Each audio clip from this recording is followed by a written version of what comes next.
What is going on, you guys? Airy here, bringing you guys a commentary, and boy does it feel nice to actually say that in front of some gameplay on some good old Gears of War Ultimate Edition. Anyways, in this commentary I'm just going to sort of explain everything that's happened recently, as soon as I got the game, kind of where everything's gone, my pathing so far, and it's pretty interesting pathing so far. It's been an annoying one as well, but I couldn't be more happier with sort of where I am right now.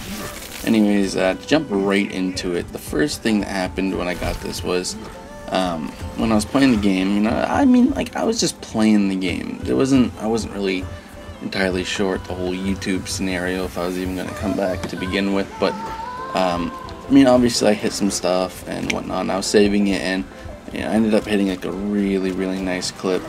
And I had a couple of other ones. I ended up throwing both of those into an episode, which I do have fully recorded. As far as that goes, it's just going to be an editor that I'm looking for. But what ended up happening was Marcus, Enemyy, former Chaos Enemyy, you guys all know Marcus, he ended up telling me that he wanted to make a team, and that's pretty much what happened. He told me he wanted me to be the co-leader, and so I became the co-leader. Simple as that. And it was kind of weird at first because it's like, hey, you were gone for around 2 years from Gears of War, the whole recording scene. Why don't we just throw you back into this game, join a team, and let's see what you do. And that's basically what happened. So I ended up really sort of making it my mission to get a hold of all my old programming stuff, just making it so my old stuff would actually work well. And so I ended up having to download a bunch of old stuff that I didn't have on this computer, and I have a new computer, that's why. And I ended up getting adapters and whatnot for my PVR, and lo and behold, we are back in action, as you guys can tell. That's pretty much it. I thought it'd be a lot more complex to explain than that, but it's not. It took a while. It took, obviously, I only get paid so much. I go to school full-time, and I work part-time as well, so money isn't really something that I have a lot of right now. Every week my paychecks are around, I want to say around $150, maybe close to 200 at times, depending on how many hours I get, but it's not that much. And a lot of that has to go towards gas and then buying food and whatnot. So it's not like I have a ton of money right now to begin with.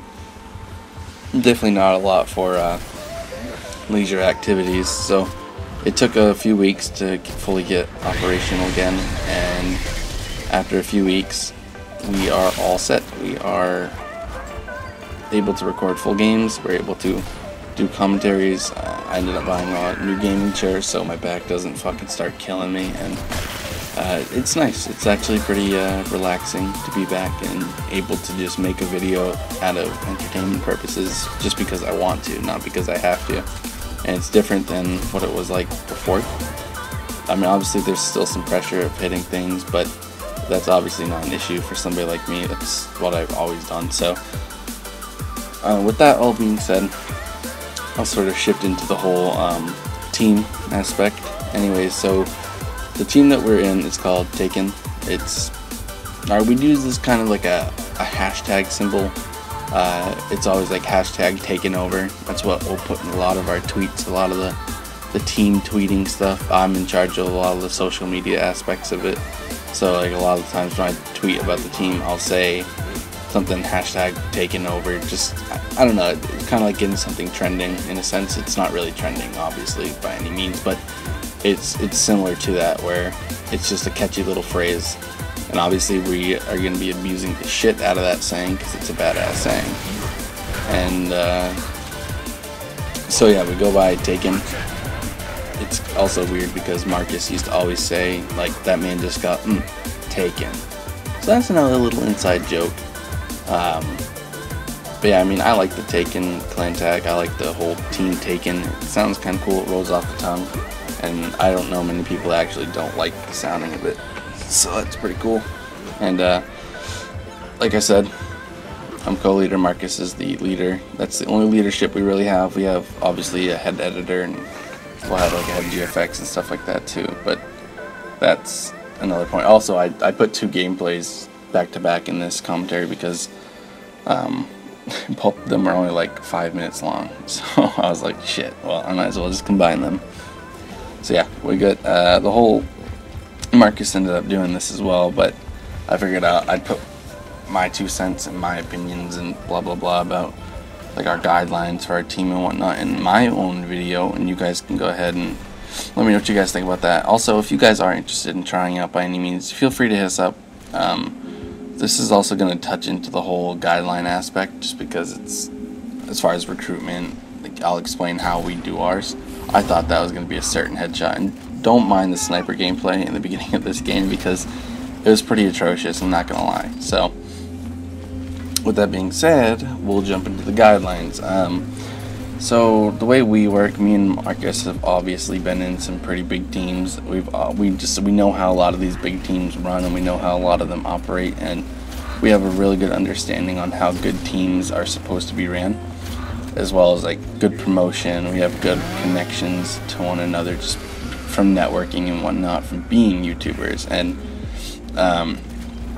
we kind of have this system down for, this is on the recruitment lines, where what we'll do is we pretty much, somebody will hit us up when they want to join. Like if it's a player, for instance, they'll be like, hey, I want to join, and most of the time they'll send clips in, and that's perfectly fine. Like that's nothing wrong with that. That's the normal.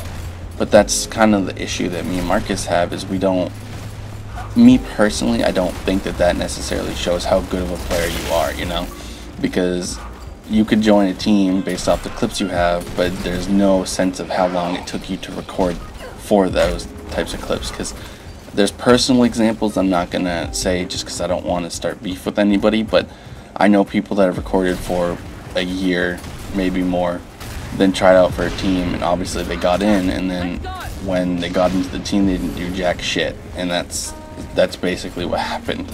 And so we don't really feel like that proves you're a good player. We kind of want to see how valuable of a player and how consistent you are.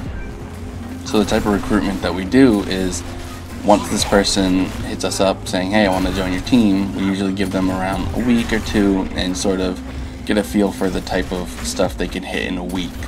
Now, we're not saying like, oh, if you don't have X amount of montage clips, then you can't join. We take a look at how many random clips you have, how many episode clips you hit, how many montage clips you hit. If you don't hit a montage clip in this week, like, that's perfectly fine, but it's more of a consistency factor where we want to see what you can actually hit in a week's time. We want to know what you're bringing to the table in that week, you know. So it's pretty much seeing, we're aware that a lot of the clips we'll get are random clips because we've had plenty of people try out this way already. Most of the people that have joined have already secretly done this sort of recruitment style, just because when me and Marcus were sort of finding our grounds and getting some people to begin with, we were looking to see what they were hitting before they even joined. So we've already done this for a lot of the players and whatnot on the team, and that's just gonna be the way that we run it, and it's definitely a good system, especially when we've seen it in effect and we see how it works. So the system is not flawed by any means. The system actually works really well. Obviously some people have bad weeks, but I mean, you can try out multiple times. It's not like you can only try out once and then that's it, you know.